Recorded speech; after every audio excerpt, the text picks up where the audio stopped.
Dance.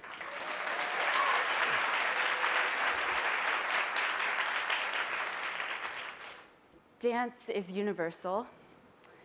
And I've learned that through a woman that I talked to after a show, actually, the other day. And she looked at me and said, "Thank you for that." And I was like, "Of course, it's what I do." And she looked at me with urgency and she said, "No, really, thank you. You told a story that I've never been able to put words in, my story." And I was like, wow.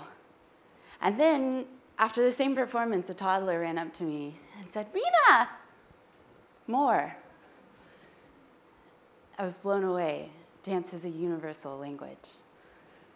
So, as you said, I'm Lindsey Croop, and I'm a professional ballerina, and more importantly, a chaser of dreams. Now, I started my dream when I was young, also wanting to be a ballerina.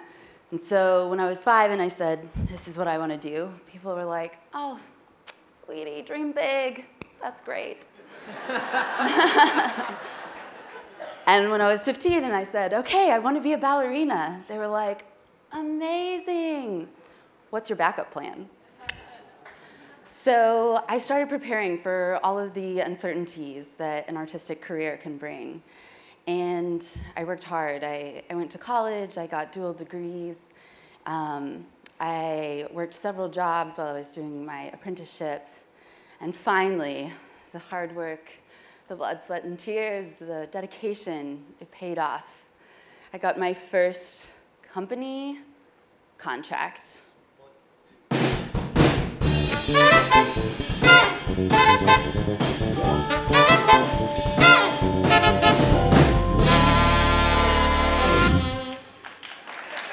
Exactly. It was exhilarating, and that is actually a segment of Return, one of the ballets that my company, Dance Theatre of Harlem, performs.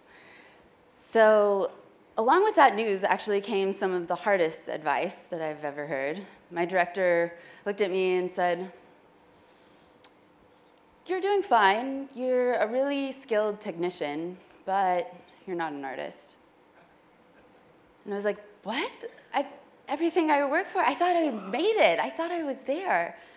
And so I tried first being very dramatic with my movement. And then in a search for more authenticity, I started putting my own expression, my own emotion into it. But a really pivotal moment for me was working with Diane McIntyre, a choreographer who was setting a new ballet on our company, Change, which I'll show you in a moment. And she worked with me and my fellow company women. So Diane is a sagely woman, and she expresses herself very much through sounds. So she said, "Do wah, wah." I was like, okay. And so with my expression, I was like, "I'm so frustrated. And then as the work progressed, she led me to see other things. She was like, "What is this that you're touching?" "This is Mother Earth. You're talking to Mama." I was like, "Oh." And then it evolved even more. And she said, "You're pushing down all of the oppression that you can feel that you can't escape." And that's when I really understood that it's the story that people respond to. So when we were in Turkey, the audience demanded an encore. Have you ever seen a ballet encore? When we were in Honduras, people lined up around the block and waited for hours. Just last week at the White House, young girls of color believed and saw a possibility for themselves. And when we were in Laude, Israel, 5 nations came together for the first time in one theater. And that's when I realized the impact that movement can have on an audience. So, who's your audience? The whole world. What kind of responses are you getting from them? Are you getting a standing ovation? So I know you're probably thinking, "But I'm not a dancer. But one of the actually most skilled people at this was Marilyn Monroe.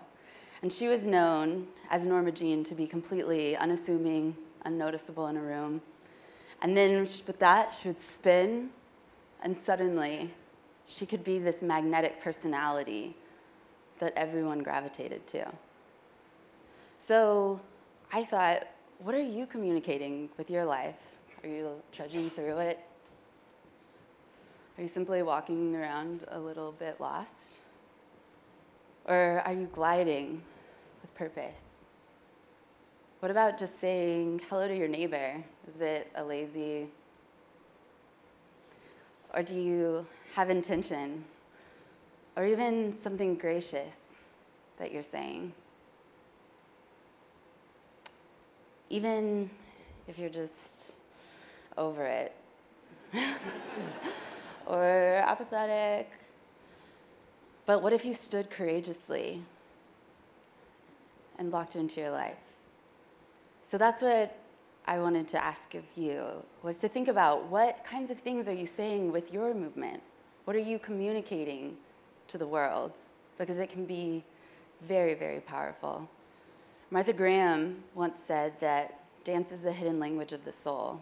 So movement is the hidden language of the soul. And I ask you, you can move to make change.